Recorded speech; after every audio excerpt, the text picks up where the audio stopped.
I want to introduce today everyone to Ryan Howells from Levitt Partners, which is an HMA company. He's going to talk about the overall health policy and what the landscape looks like for data, and especially from the consumer standpoint. And Ryan is a super fancy guy. He's worked in Congress, the White House, HHS, also the VA, I think. And he is, how I know him is he led the Karen Alliance, which is an industry group that is trying to ensure that the consumers have access to their data when they need it, and moving the ball forward on interoperability. So I will hand it over to Ryan, and Ryan, take it away. I'm going to go start. I don't know, Abel, if you have anything else to add to the intro. Just again, I'm super excited. Thank you, Ryan. I've worked with the Karen Alliance in the past, and Levitt Partners and some other sort of policy-related work. So very excited to hear what you're going to tell us today. Thank you. Well, thanks. Thank you, Nan and Abel. This is a great opportunity and an honor to speak to innovators and people that want to really innovate in the industry. We need as much innovation as we possibly can get. And oftentimes, innovation actually comes through federal policy. We see a lot of innovation out there that federal policy has enabled over the years, and this time is no different. In fact, it's probably the most active federal policy season for interoperability that we've ever had in the history of healthcare, and over the last 3, 4, 5 years. So we're going to talk about what those innovations potentially are as it relates to federal policy. I know you have subsequent sessions focused on the HL7 FHIR APIs and the benefits that they're going to provide the industry. So I'm not going to get into a lot of detail there, maybe just a little bit, but I know others, Viet and others, you're going to have on that's definitely experts on that section. So let me just give you an idea of who we are and what we do. Levitt Partners is an organization that was founded by former Secretary Mike Levitt when he left public office as Secretary of Health and Human Services back in 2008, 2009.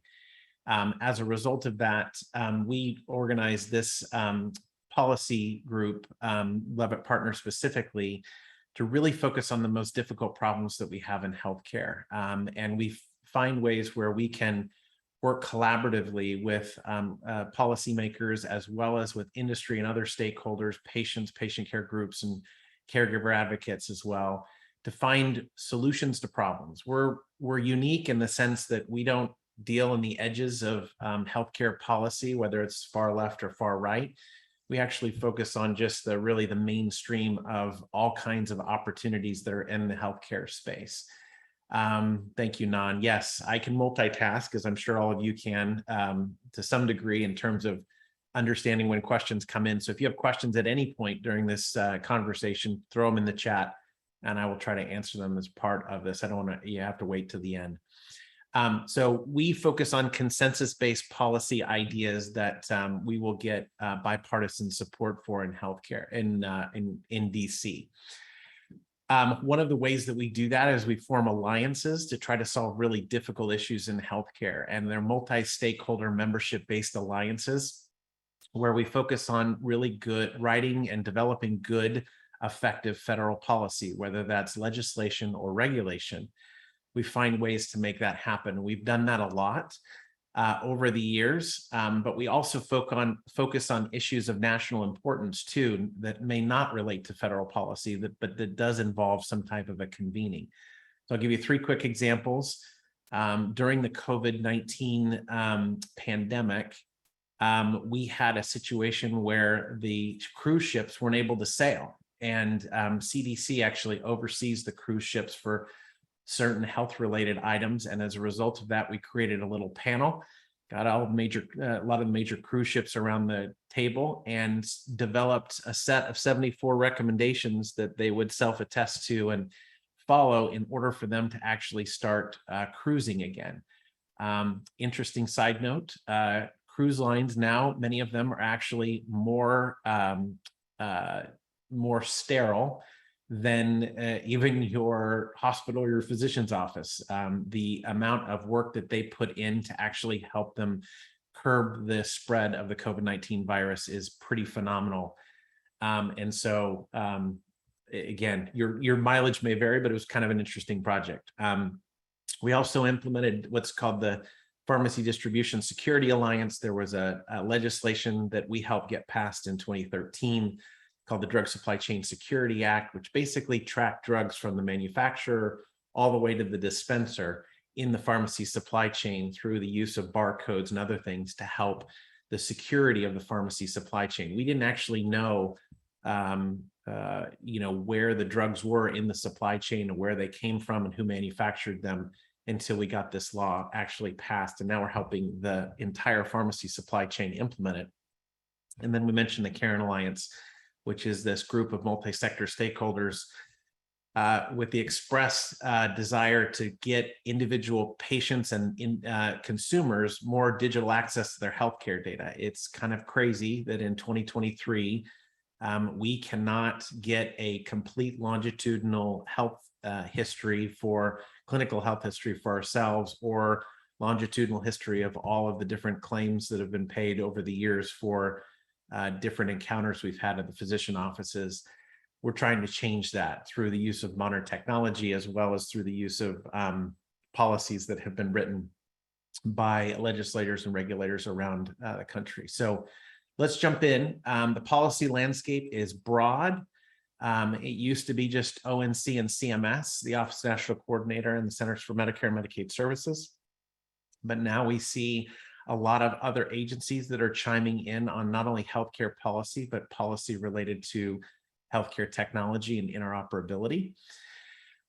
This is a high-level overview of things you may want to look up after this webinar, and we're happy to provide some of these slides if need be to do that. But whether it's understanding HIPAA, that's 1P, not 2, the HITECH Act, HIE's 21st Century Cures, US CDI that's related to 21st Century Cures, TEFCA, which we'll talk about here in a second, and the Trust Exchange Framework of Common Agreement, or some of the things the FDA is doing. There's a lot out there in terms of understanding what's going on.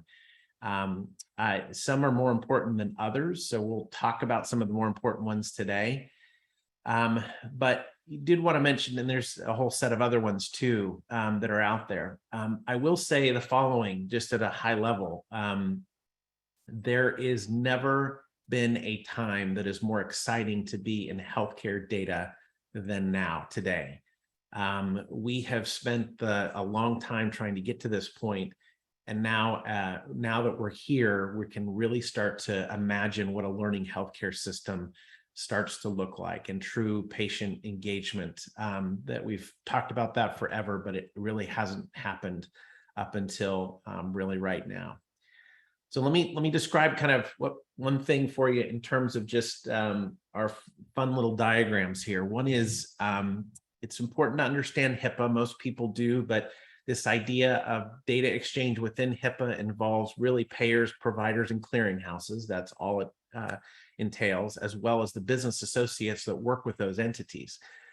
Though that type of data exchange has been around for a long time, it uses more antiquated technologies like X12 and flat files and what's called CCDA information and other things, XML type documents. Those are a little bit more antiquated technologies, EDI standards, etc. But it's been around since '96, and it's a large measure that information is still being exchanged in that way.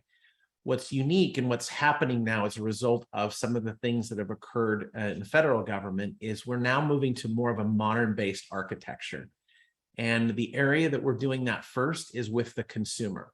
So because of the ONC and CMS interoperability rules that we'll talk about here in a second, the consumer now has the ability to aggregate their health information to an app of their choice using third-party APIs, these FHIR-based APIs, where the data moves from the HIPAA regulated environment into the FTC regulated environment. Keep in mind the consumer is not inside of HIPAA, they're outside of HIPAA. So as a result of that, they can send that data between there. Those of you, again, with that, I know all of you, I think, do have a good technical background. This is RESTful APIs, it's OpenID Connect, it's OAuth 2. These are all things that we've never had in healthcare before. And the rest of the world, we understand, have had it for more than 2 decades. But this is stuff that is just brand new to healthcare. It's significant because now we have structured data We have data that can be standardized. We have data now that uses modern technology, and it starts to change the way we think about how we move that data back and forth. I would say all of that regulation we just went through, a lot of it is going to and has adopted some of the things related to these FHIR APIs. But in the Karen Alliance, as Nan mentioned, we've been doing that for the last 7 years. We have actually figured out a way to say, how do we advance the ability for us to have a modern data ecosystem? What does that actually start to look like in this country? And that's a really, what's an internet-based healthcare data system start to look like? And that's a really new concept in healthcare. We know it's a long time coming, but it's significant. There's a lot of rules that are associated with mobile health applications themselves and direct-to-consumer applications. I would say that, again, as we mentioned, HIPAA only covers those entities that are actually inside of that magic box that we just showed on the screen. And there's violations for indiscreet disclosure of information that sends that information from HIPAA to the FTC environment. And so it's really important that we get the patient matching and the digital identity correct, because if you send the data to the wrong patient, you actually could have some type of a data breach, which would incur a fine from the Office of Civil Rights, OCR, that oversees HIPAA for the US. So non-US, there are concerns we should think about since our modern ecosystem is not covered by HIPAA versus FTC. There's still ongoing dialogue about where HIPAA stops and where the FTC starts. I will say, and it's probably worth another 10-minute, 15-minute conversation, is that the data is actually going to be more secure using the modern internet technologies outside of HIPAA than it is inside of HIPAA. That seems to blow people's minds sometimes, because it's like, what does that mean? Well, it means that if I can get the data outside of HIPAA, I can be person-centric, I can be privacy-focused and by design, I can have more secure information, I can have it in a FHIR API-related format, I can use OIDC, OpenID Connect, and OAuth 2, I can figure out a way to do consent-based data sharing, I can store it on the hardware of my phone, I can do all these things outside of HIPAA that I couldn't do inside. And the data, the dirty little secret here is the data inside of HIPAA isn't very secure. It actually is sent via flat files, non-cryptographic methods. Information is sent for the wrong patient to different providers all the time. There's a thing called treatment, payment, and operations that allow them to be able to do that, to make those mistakes, but that happens frequently. But it's all within that HIPAA box. And so the fallacy out there is that data inside of HIPAA is more secure than data outside of HIPAA. That isn't necessarily true. And so we are designing a model where data outside of HIPAA is far more advanced and far more secure and privacy-centric and consent-based than it even is inside. So we'll see how that works, but it's really an exciting time to be able to go through that. So how long does this take? The answer is it takes a long time. Rise of the internet in the mid-90s, Governor Levitt likes to tell me all the time, Ryan, these ideas, most of them I've had back in 2005. I said, Governor, that is probably true. None of these ideas necessarily are new, but they're ideas whose time has come. So if you're in the healthcare data ecosystem and you're finding ways where you would like to be in that system, you have to have a lot of patience, because it does take a lot of time to actually get this stuff through. In 2009, we only had 16% of the records digitized on electronic health records. It was really pretty significant. So high-tech was passed, $40 billion were spent, and 10 years later, we then had about 85% of the records digitized, which means that they were literally on file folders up until probably 5 years ago. That's how they were in the US, both in hospitals and in physician offices. So it's only been in the last 5 years where you've really been able to say, now, how do we take the digitized information and then be able to share it at scale? And so that's what we've been focused on from a whole bunch of different projects that have been happening in the industry. One of the most important things that have happened is we've been able to standardize a set of common data elements called the US Core Data for Interoperability. that has been released by the Office of National Coordinator. And this is also called within HL7 Fireland, it's called US Core. It's basically, think of it as an API, and it has all of this information in it. And as of January 1st of this year, every provider system and every clinical data system, which is called Certified Health Record Technology, that is overseen by the ONC. So think about EHRs, electronic health records. They all have this information available via a FHIR R4 API. That's huge. Never happened before. We've had older versions of FHIR APIs in production for various entities, but never for all of them. And so, and never this much data. So not only do we have demographic data and other structured information, we actually have unstructured data in somewhat of a structured form now via, like, for example, clinical notes. And if you talk to any doctor or physician or nurse, they'll tell you most of the information you'll find about your visit is in the notes section. So we're super excited about that, because when you think about artificial intelligence, machine learning, and where it's needed there. And how do we make a sense of all of these structured notes in a way that can be digestible by the common human, but also a way in which we can actually learn things and be able to apply those learnings into a learning healthcare system.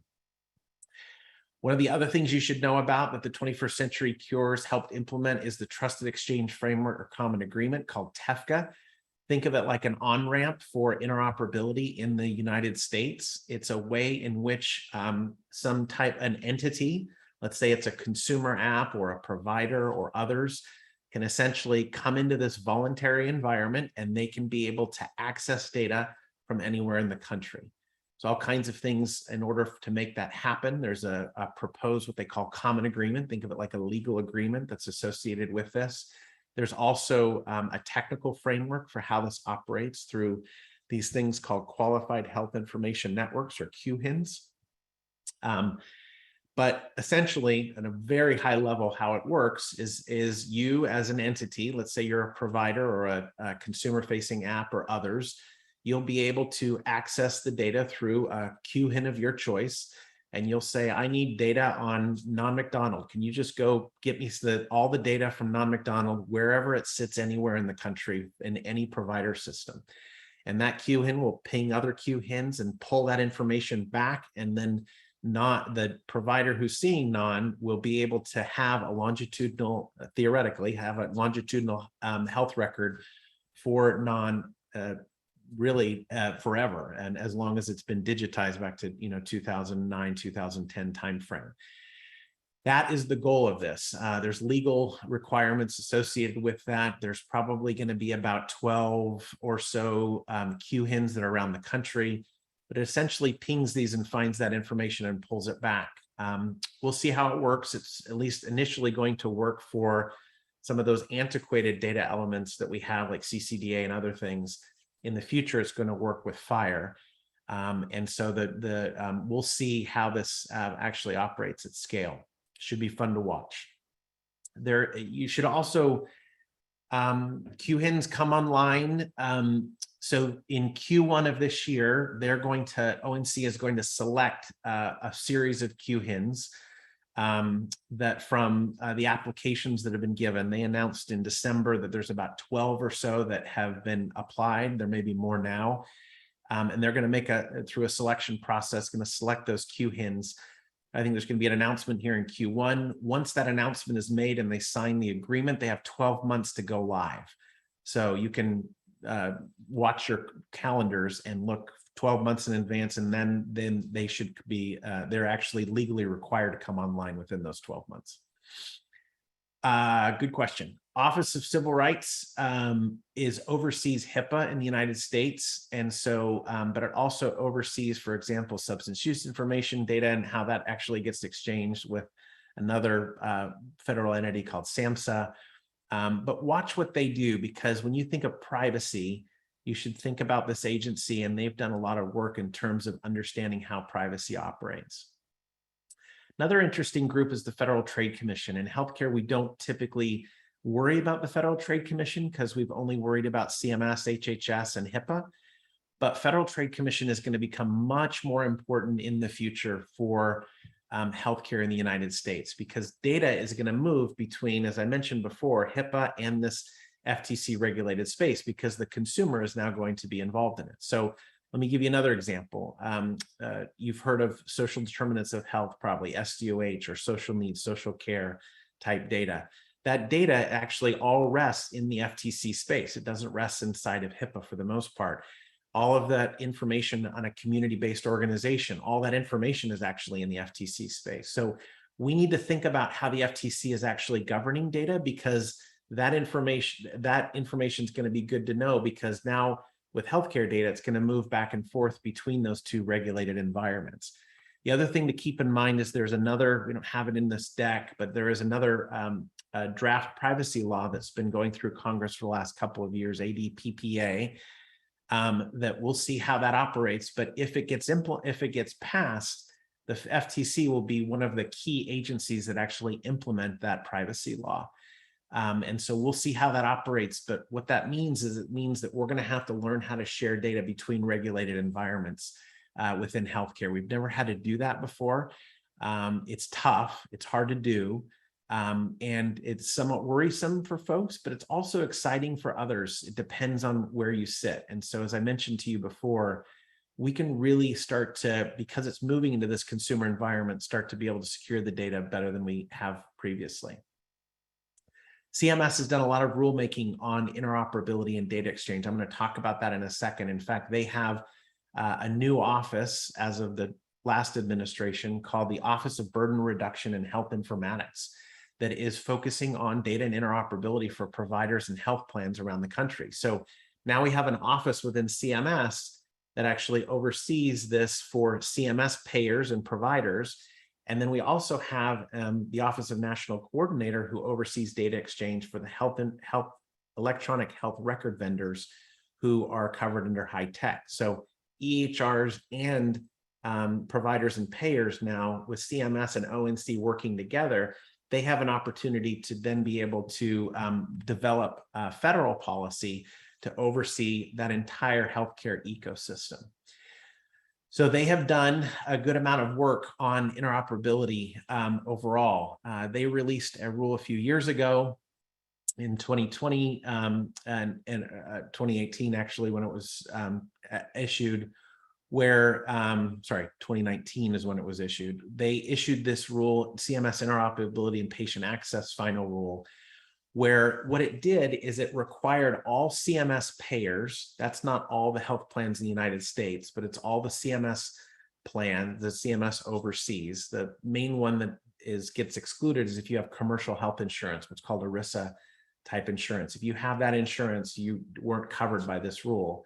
But what it does is it has an opportunity where they have been able to create a FHIR API infrastructure for all these CMS plans in the United States. That's super exciting, because the first time that's ever happened. And as of 2 years, as of July 1st, actually, or 6 months of enforcement discretion, July 1st of 2021, all of the plans in the United States that are CMS plans have this FHIR API infrastructure now in place. I'll answer Rufus's question here. What points in the process did data actually get passed between HIPAA and the FTC? I'm giving this concrete example when this happens. It happens when a doctor sends a message to a patient with MyChart. It does not happen with MyChart. And the reason it doesn't happen with MyChart is MyChart is part of Epic. And so as a result of MyChart being part of Epic, it's actually part of a covered in a business associate. Epic is a business associate of their clients who are providers, who are covered entities. So sending data to information in MyChart is not the case. But if they send it, the information gets sent to Apple Health Records, for example. Apple Health Records is not a business associate. Apple Health Records is acting on behalf of the consumer, not on behalf of a business associate or a covered entity. So when it gets sent to Apple Health Records, it actually is in the FTC space. And so that's an interesting model in terms of how you think about it. This is also important because as you think about it, I guess the clearest way to think about it is, If the application is acting for and in behalf of the consumer, it's in the FTC space. If the application is acting for and in behalf of the business associate or the covered entity, then it's in the HIPAA space. So if a plan or a provider offers one app to their members, it's still in the HIPAA space. If a plan or a provider offers multiple apps as saying, look, you can choose from any of these different options that are out there, then the consumer makes the selection and the app's working for and in behalf of the consumer, and it actually is outside of the FTC regulated space. That is a key point. You just take anything away from what I'm saying, remember that, because it's actually much more advantageous today to sit in the FTC space than it is to sit in the HIPAA space. You don't have to worry about contracts or legal agreements or fees or anything else. So there's a lot of advantage to actually operating in that FTC space if you're a consumer-facing app. Good question, Rufus. Thanks for it. So this is the CMS rule. It's largely been implemented. They have, this is an idea of some of the APIs that are associated with that rule. You can use some of that information, whether it's formulary information, directory information. There is information related to the Karen IG for Blue button that we created, which has all the explanation of benefit information as part of it. And then there's some other things that a lot of payers have started to think about as real-time pharmacy benefit check too. It's not in the rule, but it's another appendage to it. So you guys can read that on your own. We'll skip that for now. There was a recent rule, as recent as December 6th, that CMS posted. It was really, folks are calling it the prior authorization rule. It was almost finalized in the previous administration, and then we waited 2 years to get it republished again in this administration, which it has. It involves the ability to electronically access prior authorization information. Both providers and patients can access that information. They can also access all the data that was available via the previous interoperability rule, whether it's explanation of benefit information, whether it's directory information, whether it's clinical data, payers, providers, consumers, all of them can now access all of that data. We had to pass a federal law to make that happen. By 2026, if the rule is finalized how it's written, all patients can then be able to access their prior authorization information in real time on an app of their choice, as well as the provider can do the same thing. They can also find out in real time where that prior authorization lies inside of the payer. When will the rule become final? Good question. I don't know, Nan, but I do know that the CMS comment period ends in March. They need time to then take all of those comments and write a final rule. So it's probably sometime by the end of the year is when that rule will be finalized, but the deadline is likely going to stay in that January 1st of 2026 date. Hopefully it doesn't get moved, but we'll see. But right now that's the date that it should be, where it needs to be implemented is by that date. There's a lot of requests for information in this rule as well. And so again, you can take that offline and read that. Another interesting rule that came out as you think about AI and machine learning is the transparency rules. We call these the price transparency rules. These are important because now both health systems and health plans need to publish their agreed negotiated rates online in a machine readable file. Not an API yet, but it is a machine readable file. And there are entities and organizations out there that are starting to aggregate this information. But what this means is data that used to be very private, secure, and in fact, it was proprietary. There were confidentiality agreements associated with that. All of that is now out in the open. This is huge. It is groundbreaking. It was information and rules that were set up in the Trump administration and finalized in the Biden administration. So it's one of the few nonpartisan things that carried over from both administrations. But what I would tell you that is, if we have these third-party APIs across the board and we have the transparency information on pricing, you can see how the amount of information that's available now to both the consumer and the provider is unprecedented. And there's going to be a time, and hopefully this group is going to be part of it, where you're going to be able to see in real time not only all the information that you have about your clinical and claims history, but then which provider you should go to for the highest quality, lowest cost treatment, how much x-rays cost across providers, how much your out-of-pocket's going to be, whether you have to pay cash for your drug that your prescriber has provided to you, or whether you should use your benefits. Sometimes there's a 50 to 75% difference in that. All of that stuff is going to happen over the next decade, and it's going to be really exciting in terms of how we think about this. We also have the No Surprises Act that has to do as well with a little bit more price transparency and not receiving surprise medical bills. Sorry for the jumping around here. This is more about the No Surprises Act. I won't get into that in a lot of detail. This is the information on the final rule around what it means to what the No Surprises Act actually looks like. This has to do with what's called a good faith estimate, or GFE, where you, before you even arrive at the provider's doorstep, you can be able to query your plan and say, how much is it actually going to cost me out of pocket to go to X provider to do Y services? What is that going to cost me? What is that good faith estimate?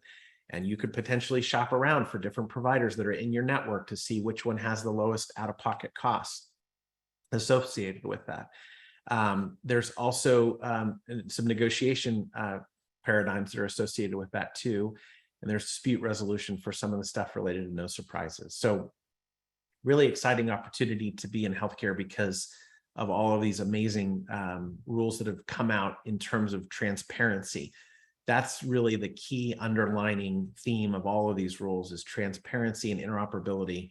Those two themes override all of them. And like I said, you'll see so much of this actually getting put into production. The interesting thing about No Surprises Act is it includes ERISA plans as well. So I mentioned about Department of Treasury, Department of Labor.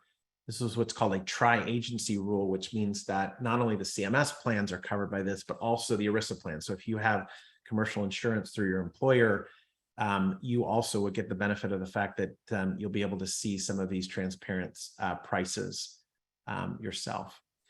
Last thing I'll talk about is digital identity. And then, Nan, I'd love to open it up to questions from the group and related to it.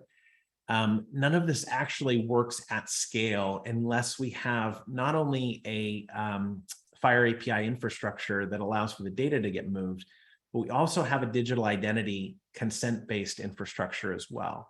So the way that identity works today in healthcare is that, at least if you're a person, you'll go to a portal, you'll register with it, you'll get a username and password, and then you've got to memorize a ridiculous amount of usernames and passwords that no one can ever figure out, and actually save that somewhere so that you can be able to log into these different portals. The way that it's going to work in the future is that you'll have a choice to be able to go get a digital identity, like this mobile driver's license, for example. This is going to be live in probably all 50 states within the next few years. It's live in probably about 10 or so right now, where you'll be able to get a digital identity credential, and you'll be able to use that digital identity credential to authenticate yourself into multiple different data sources, whether that be healthcare, finance, all kinds of different things. Best way to think about this today is when you see on your consumer life, log in with Google or log in with Facebook. That's kind of how it's going to work. It's going to be like a single sign-on, but it's going to be far more secure, far more privacy-centric, far more person-specific and consent-driven. Those big companies aren't going to have your information and track you across the internet. You're going to actually own this yourself. It's going to be stored in the hardware of your phone. You'll be able to just share information that you want to share. So if you go, for example, to a bar, and the only thing you need to share is the fact that you're over 21, you can just share that with them, not your address or your birthday, or I'm sorry, your address or any of the other identifying information for you. this is a really exciting time because it's an opportunity to do that. And we, in the Cairn Alliance, we've actually, over the last couple of years, done a proof of concept. We've got about 30 organizations participating. We're actually figuring out a way to make this scale in the US. How do we scale federated digital identity? How do I prove my identity once and use that multiple times across multiple different endpoints? What does that start to look like? So we're in a really exciting time with that. If we can tie that all to a digital identity, not an identifier, but an identity, which is made up of multiple trusted identifiers, we will see how that actually scales in the US and the fun that we'll have when that gets there. So I'm going to stop there. And I want to get into FDA federal policy. That's a little bit too much for this group, but I'm happy to take a breath and answer any questions you have. Let me just say, first of all, wow. Ryan, that was an amazing talk. I think you went from big picture about this being an exciting time, and then running down from clinical data to claims to identity. You make the case. I think we all many of us who are in this space couldn't agree more. Like, this is amazing to see the progress, and indeed, I think there'll be a lot of opportunities. One question is, from policy to like implementation, I think we see that there's oftentimes like drop-offs. Do you anticipate there being federal support for in the field implementation support, or do you see this as being handed off primarily to the innovators or industry to sort of take some of these openings to like impact? Yeah, I think the support is actually being provided by the private sector. So this is, think about this, Abel, as the public sector can't do this by themselves and the private sector can't do this by themselves. There has to be a really good synergy between both. And so what we're seeing over the last few years is great synergy to do that. So I'll give you a concrete example. The Cairn Alliance is what's called an HL7 Fire Accelerator Program. HL7, for those who don't know, is a standards development organization, and they are the ones who own the fire API standard. Well, CMS can't point to a fire standard unless that fire standard has been balloted and put through standards, right? So there is and so we, as the Cairn Alliance, have created 3 different fire implementation guides and balloted and published those. And they're pointed to now in federal regulations so that people can implement them. So that it's this great thing. Now, the challenge becomes, as we go down this path, is that how do we keep people up to date? How do we make sure that the actual federal policies stayed up to date with the standards that are, as they continue to move forward? Because we're already on to Fire R5, right? We're going to get to Fire R6, and so needs to be a way where we can, in a public-private partnership type of a way, where the private sector can move ahead, and then the public sector can actually raise the regulatory floor. And that's what you're going to see happen. Private sector will move ahead, public sector will raise the floor, and you'll just keep moving up. And so we'll have, an interoperable ecosystem that's been advanced in a way that is consistent. So really the assistance is coming from these fire accelerator programs, where we're the next week in Henderson, Nevada, they're all getting together and they're going to be able to do this connect-a-thon where they're testing this between clients and servers. That's where some of this is actually really happening. That's great. Thank you. Ryan, so I wanted to ask you, this competition is really focusing on health disparity. And so a lot of the information and data that teams might be interested in is the social determinants of health that you mentioned. Can you talk a little bit about some of the challenges that currently exist in that space? Oh, crazy challenges. So, wow, where do I start? That's another webinar, completely here's what you need to know. Most, as I mentioned kind of earlier, most SDOH data lives in the FTC space, which means it is regulated, but it doesn't, you can't like require specific implementation guides to get the data to move. So example, if I show up to a homeless shelter and someone is helping me there check in and go through that process, that nobody's overseeing how that data gets moved back and forth, right? If they have a health concern, they want to notify their provider. Well, that means the data is going to go from FTC to HIPAA. And if that happens, how's that data get sent? Well, it doesn't get sent today. So they're just going to run off to the ER because they've got some kind of an acute illness and they need to figure something out. But if there could be more care coordination, for example, with the homeless shelter, who is their trusted individual entity that for that person, they feel most safe there, then keep them safe. Let's do that. Let's figure out a way that they're trusted. And then how does the healthcare organization meet them where they are? That's an open question right now today. The only thing that's really happening in SDOH of any significant effort is these entities called Unite Us or Find Help and others. They're doing what's called closed loop referrals, where the person comes in, says, I need a referral to a homeless shelter, a food pantry, whatever the case may be, a community-based organization. And then I'm going to refer out, and then I'm going to make sure that they get the care that they need. That's the closed loop part of it. Problem with those are VC funded, so they require a return on investment, and it's hard to show return on investment for social needs and social care because we don't have the data moving back and forth. We can't figure out a way for these CBOs to be part of the risk-based entities that are in HIPAA.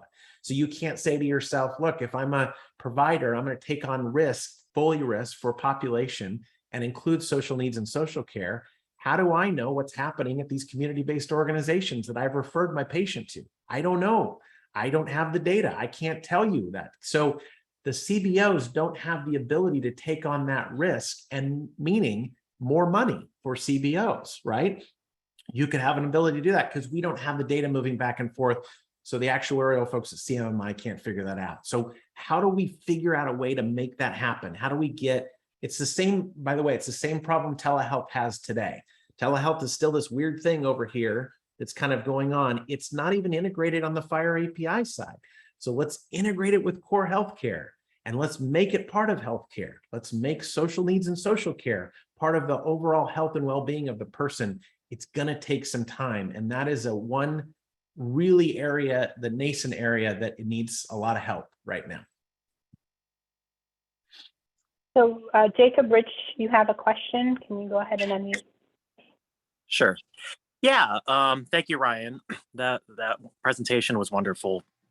I'm Jacob Rich from Case Western, and I just wanted to quickly ask about how durable these innovations in price transparency and data are to future administrations. Do you suspect that a future Congress or a future executive branch change might jeopardize these innovations? They are super durable. I couldn't say that at the beginning of the Biden administration, but I can say that now. They're super durable for a number of reasons. One, the CMS administrators come out already and supported them, and they're helping to implement them. Two, the lawsuits from AHA and AMA are now gone. And so there are no more lawsuits anymore. They've been resolved by the courts, and the courts have sided with both administrations and said, no, you need to publish your rates. And three is the prices are out there. As of July 1st of last year, all the prices have been published. So everybody knows everybody else's rates. Crazy anecdotal thing. This is at least crazy. This was crazy to me. I thought, I'm like, wow, this happened so fast.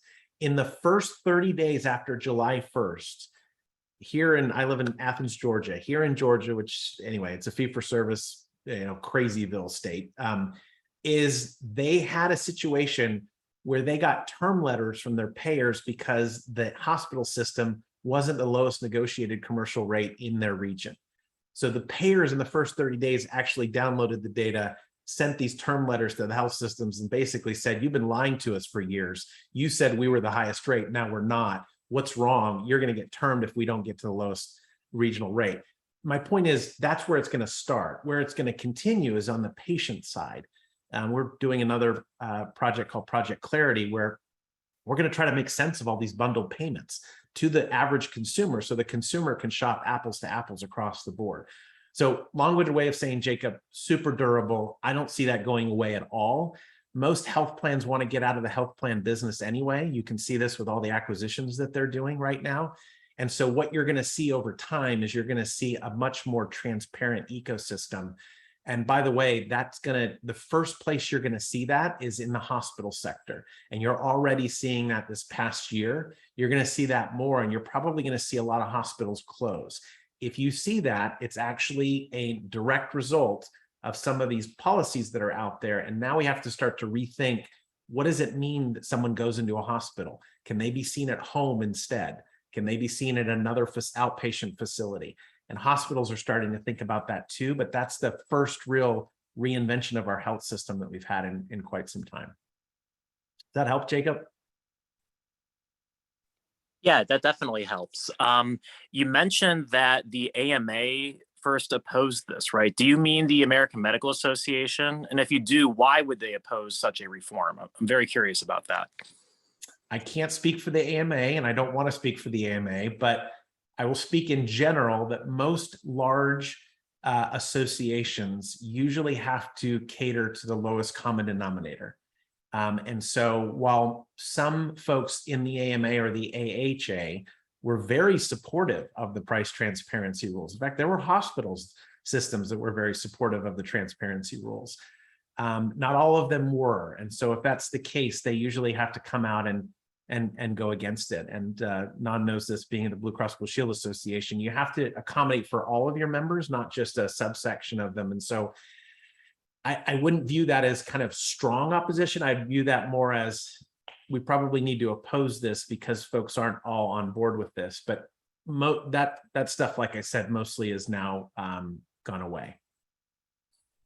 They don't like it. Trust me, they don't like it. But it's the fights have kind of somewhat gone away. Go ahead, Abel. Yeah, there may be other people with questions, but I'm going to just jump because this is like so valuable to me. Like, so how about like, you know, we've watched trajectory when people want electronic, to also this idea of electronic quality measures, you know, doing clinical quality measures, and the payments sort of have already sort of moved that direction with macro MIPS payments, et cetera. Yet, are we in a place right now, like, where we can effectively measure quality of care? Like, we can objectively and consistently measure it. And if we're not there, like, do you feel like we have the right pieces in place, both from a policy standpoint, as well as from like a support standpoint, to be able to do this effectively, like measure quality using the current data we have? Not even close. The challenge for that is when you, there's a definite, everybody's got their own definition of quality. Most of them are not patient specific, and most of them are not specialty specific. One of the challenges we have with the quality program today, the QPP program and others, is that even the specialists themselves say, why in the world is me as a surgeon, why do I have to track whether or not someone has done a smoking cessation program, right? That's the craziest thing in the world. I don't deal with any of that stuff.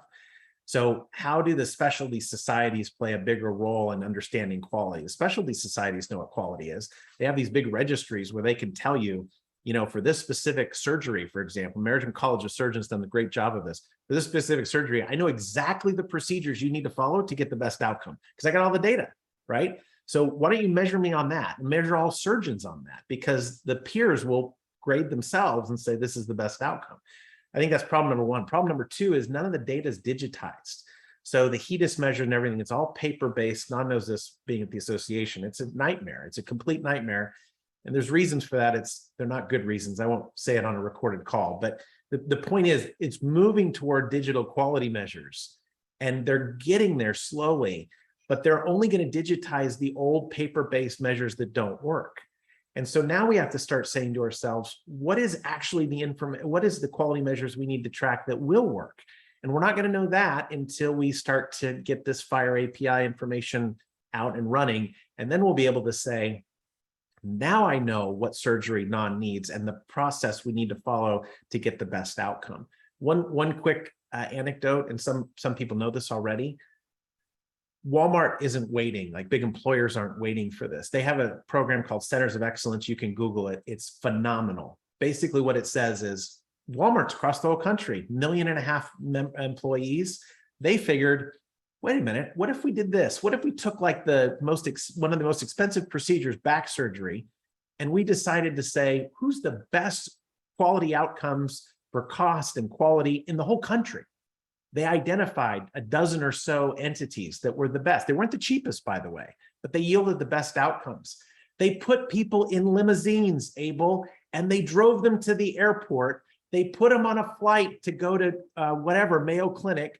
They either got the procedure or 2/3 of the time said, you don't need the procedure, and gave them alternative medicine. And almost 100% of the time had better outcomes. But if we can put people in limousines on planes and travel them anywhere in the US, we've got a problem. And the problem is that we have the quality is not centered on geographic areas of the country. Quality is centered on physicians that are highly trained and that do this a lot, that are high frequency. I don't want to go to an open heart surgeon that's done this 10 times in the last year. I want to go to somebody who's done it 800 times. That's the person I want to go to and is highly trained. But that we don't have the ability to do that yet at scale. We hopefully will in the years ahead. So we'll see. I think indirectly you answered the prior question about professional societies too opposing certain things. I mean, like in many ways, it does suggest that when you have the information, it's going to really be disruptive to the current ways we practice for quite a lot of folks, and there'll be winners and losers. And so I think it remains to be seen how this will pan out. But many changes will result from these policy changes. So. Well, Ryan, I really want to thank you for your time. I've learned a ton, and our students, I'm sure, have learned a ton. And hopefully, next year you can come back and tell us where we are. I'm hoping the adoption of QHENs, and I think we'll be much further along than we are currently. So, future looks really bright. Well, thank you all. Thanks for all you're doing. One thing, the comment I'll make is we have all these APIs, but we don't have a national, what I call normalization layer. How do you normalize the data across the board? There's a lot of cool folks that are working on this problem right now, but I would say as you're thinking about these AI and ML models, make sure you look at bias, but you also look at this idea of normalization. What does a normalization model start to look like, and how do we compare it? There's some good companies out there that are doing some great work in this space, but we're just starting to talk about that too, because we never had to speak about that either, because we just had the data in one entity. Now we're going to have the data in multiple entities. We're going to have to figure out more solutions to that. So maybe next year we'll have better solutions on that topic too. But anyway, my pleasure. Thank you so much for the opportunity. It was great to talk to all of you, and thanks for all the work you're doing. Thank you, Ryan. Thanks so much. Thank you.